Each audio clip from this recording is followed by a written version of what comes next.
sejahtera kepada rakan-rakan guru yang saya hormati. Saya, Puan Kalai Selvi Chandran dari SMK Konvent Kajang.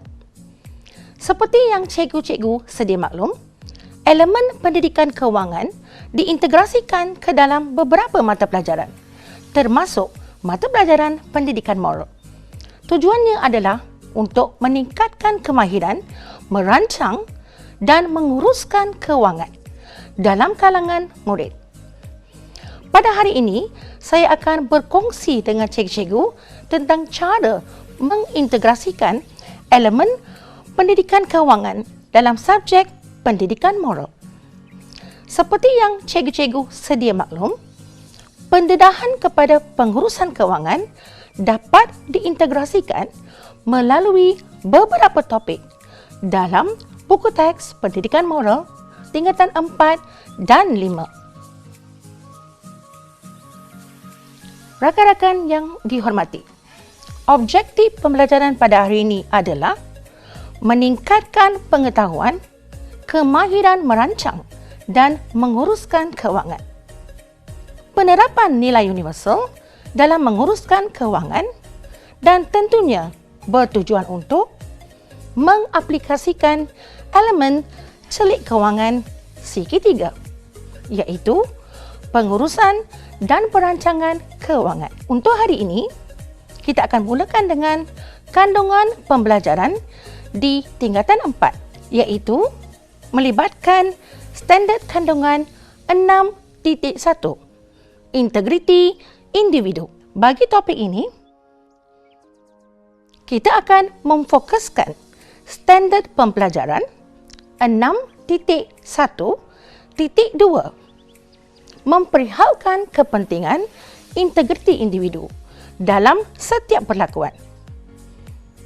6.1.4 membahaskan cara individu melaksanakan tanggungjawab yang berintegriti seperti dituntut oleh agama atau kepercayaan. 6.1.5 mengekspresikan perasaan apabila mengamalkan integriti individu. 6.1.6 mengamalkan integriti dalam kehidupan seharian.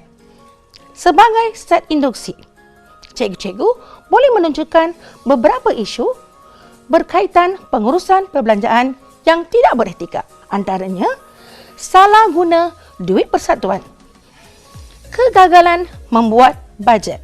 Justru itu, apakah yang cikgu faham tentang pengurusan perbelanjaan beretika?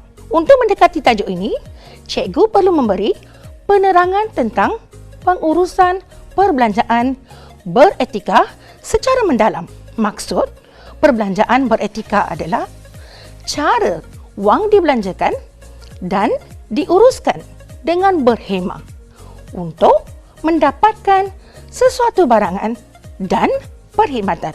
Jom kita lihat aktiviti yang cikgu boleh jalankan untuk topik ini.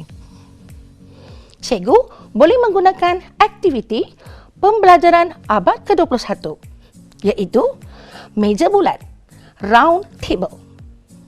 Semasa aktiviti I think ini, cikgu perlu memberikan tajuk perbincangan seperti kesan pengabaian pengurusan perbelanjaan secara beretika. Di sini, cikgu-cikgu harus membuat penakulan moral melalui nilai-nilai universiti seperti bertanggungjawab, keserdanan dan sebagainya. Seterusnya, cikgu-cikgu perlu menerangkan cara pengurusan perbelanjaan secara beretika. Pertamanya, sebelum membuat sebarang perbelanjaan, kita harus menentukan kedudukan kewangan. Kedua, kita perlu mengenal pasti dan membuat anggaran perbelanjaan. Ketiga, kita sepatutnya membeli barangan secara tunai atau melalui kad debit. Keempat, disiplinkan diri ketika berbelanja. Ini yang suka dikawal. Dan yang penting sekali, tidak terpengaruh dengan jualan murah atau jualan dalam talian. Dan akhir sekali, dokumentasikan perbelanjaan sebagai rujukan untuk pembelian akan datang. Seterusnya, cikgu boleh merujuk contoh situasi yang disarankan dalam buku teks Pendidikan Moral tingkatan 4 pada muka surat 144. Contohnya, sekolah anda akan menganjurkan karnival keusahawanan bermodelkan RM300 daripada PIBG. Kelas anda diminta merancang perbelanjaan secara beretika dan menjalankan tugas dengan integriti.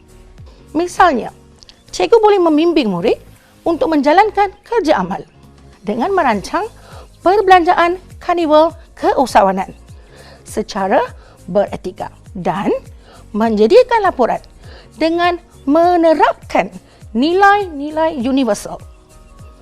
Laporan harus disediakan mengikut aspek seperti ini. Pertamanya, jenis produk dan sasaran pembeli.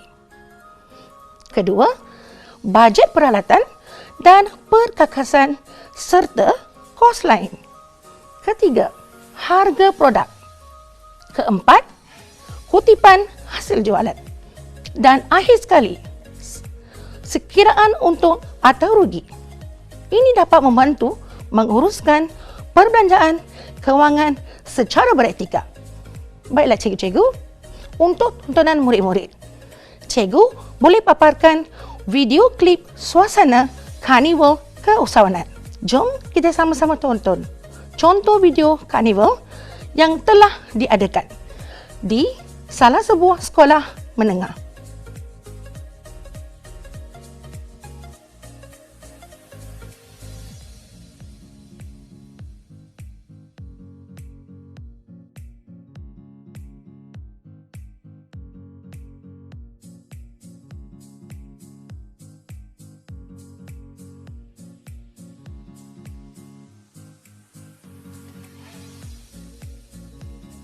Kesimpulannya, kita lihat nilai universal yang dapat diterapkan melalui pengurusan perbelanjaan ialah antaranya nilai bertanggungjawab, nilai rasional, nilai kesederhanaan, nilai berdikari dan nilai kejujuran. Baik cikgu, kita teruskan dengan slot kedua. Kandungan pembelajaran di tingkatan 5 iaitu melibatkan standard kandungan 7.3 perpuluhan kewangan secara beretika. Bagi topik ini, kita akan memfokuskan standard pembelajaran 7.3.2 cara menguruskan kewangan secara beretika. 7.3.3 kepentingan menguruskan kewangan secara beretika. 7.3.4 kesan pengurusan kewangan secara tidak beretika. 7.3.5 perasaan apabila menguruskan kewangan secara beretika. Untuk mendekati unit pembelajaran ini, cikgu-cikgu boleh mengutarakan beberapa kesan pengabaian pengurusan kewangan dengan menggunakan paparan keratan akhbar tempatan. Misalnya, hutang yang tinggi, muflis kerana hutang, disenarai hitamkan dan sebagainya. Guru-guru yang dihormati, untuk mengatasi isu-isu seperti keberhutangan yang melampau, murid harus diperkenalkan dengan topik pengurusan kewangan melalui pelaburan beretika. Untuk mendekati topik ini, cikgu-cikgu perlu mempunyai info tentang pelaburan beretika untuk memberikan maklumat yang lanjut kepada murid-murid. Sebagai pendahuluan, cikgu harus menjelaskan maksud pelaburan beretika. Pelaburan beretika bermaksud kegiatan menanamkan modal atau wang melalui pembelian instrumen kewangan atau aset. Selanjutnya, cikgu-cikgu perlu cakna tentang contoh pelaburan yang boleh menjana pendapatan secara beretika dan menggunakan nilai bertanggungjawab. Misalnya, penternakan, pertanian, harta tanah dan sebagainya. Contoh aktiviti yang boleh dijalankan ialah seperti 3 stray and 1 stick. Langkah murid dibahagikan kepada beberapa kumpulan dan diberi jenis pelaburan yang perlu mereka bentangkan dengan mengambil kira nilai universal yang bersesuaian.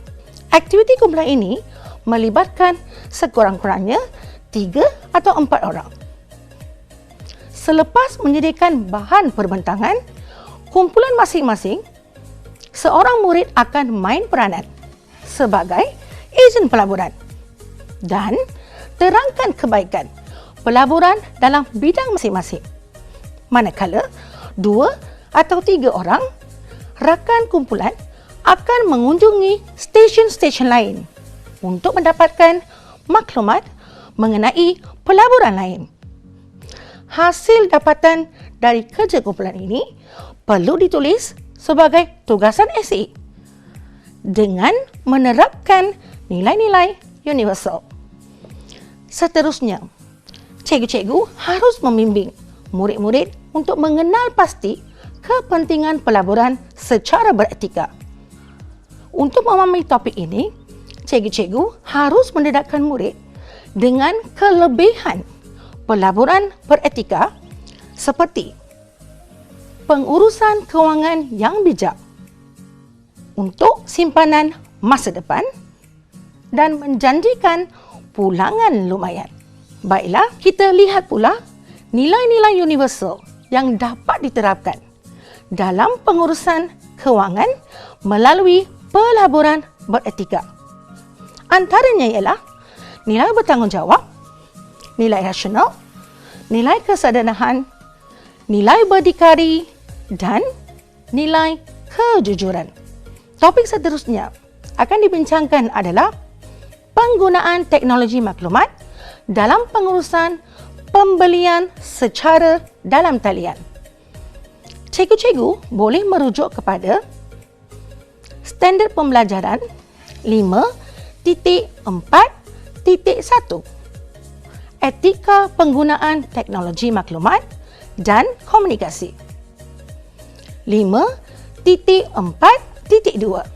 Kepentingan Penggunaan Teknologi dan Komunikasi secara beretika. Standard Pembelajaran 5.4.4 meramalkan kesan pengabaian penggunaan teknologi maklumat dan komunikasi secara beretika. 5.4.5 Perasaan apabila menggunakan teknologi maklumat dan komunikasi secara beretika. Untuk mendekati unit pembelajaran ini, cikgu-cikgu boleh mengutarakan beberapa strategi bijak pembelian dalam talian kepada murid-murid. Cikgu-cikgu boleh mencadangkan kepada murid-murid untuk merujuk laman rasmi kementerian seperti laman Kementerian Perdagangan Dalam Negeri dan hal ehwal pengguna seperti yang tertera di sini. Guru-guru sekalian, mari kita lihat contoh situasi yang boleh dirujuk adalah pada muka surat 57 buku teks Pendidikan Moral tingkatan 4, iaitu mengenai isu penggunaan maklumat dan komunikasi dalam urusan pembelian dalam talian. Cikgu boleh mengutarakan beberapa soalan seperti, wajarkah tindakan mangsa? Apakah perasaan anda setelah melihat situasi ini? Ramalkan kesan kepada mangsa. Apakah nilai universal yang patut diamalkan oleh mangsa? Selanjutnya, untuk mendekati tajuk ini, cikgu perlu memberikan penerangan tentang perbelanjaan secara beretika semasa membuat pembelian dalam talian. Maksud pembelian dalam talian ialah membeli belah dalam talian adalah satu bentuk perdagangan elektronik yang membolehkan pengguna membeli barangan atau perkhidmatan daripada penjual melalui internet menggunakan pelayar web. Cikgu-cikgu juga perlu memberikan pendedahan tentang strategi pembelian bijak dalam talian secara bertanggungjawab dan rasional. Maklumat pembelian disimpan sehingga barangan sampai. Simpan resit pembelian barangan, semak tempoh penghantaran, semak ulasan pembeli, simpan rekod komunikasi pembelian. Dan akhir sekali, siasat dan simpan maklumat penjual dalam talian.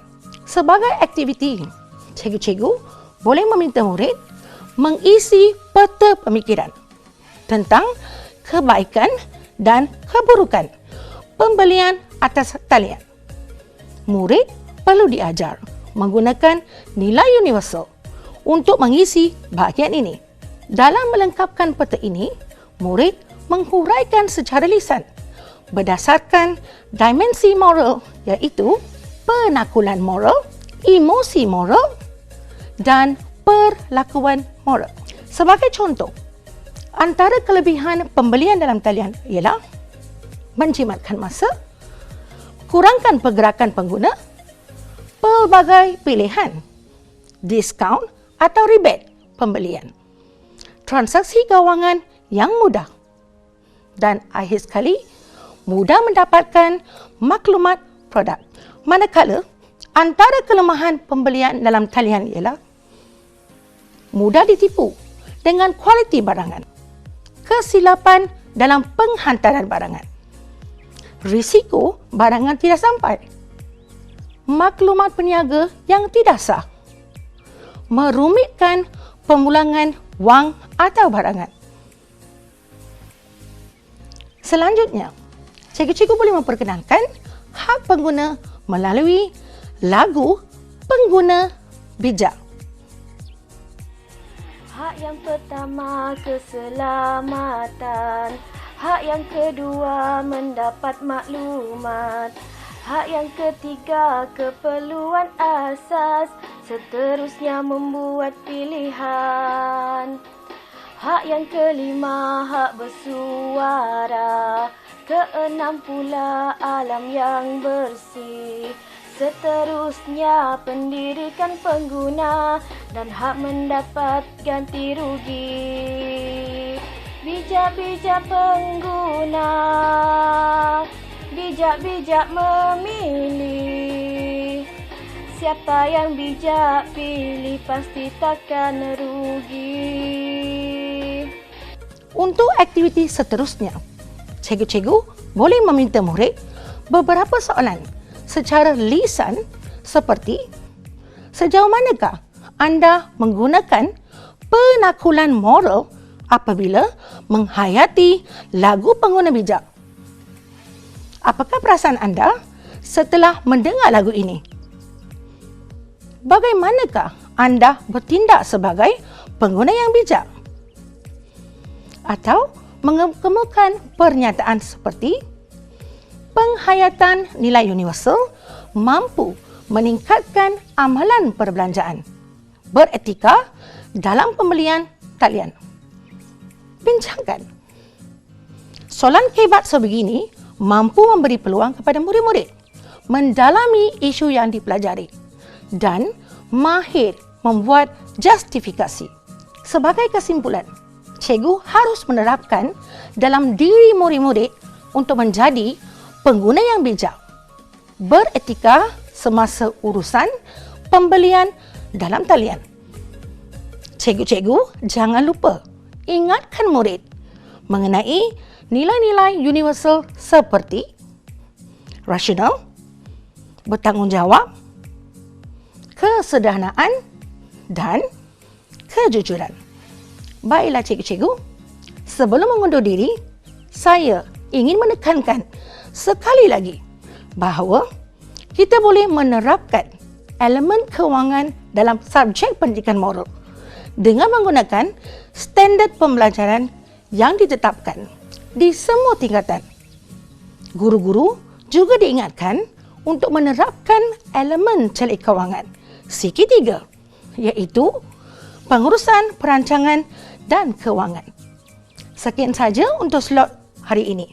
Sehingga berjumpa lagi, salam sayang dari saya, Puan Kalisalwi Chandran dari SMK Konvent Kajang. Sekian, terima kasih.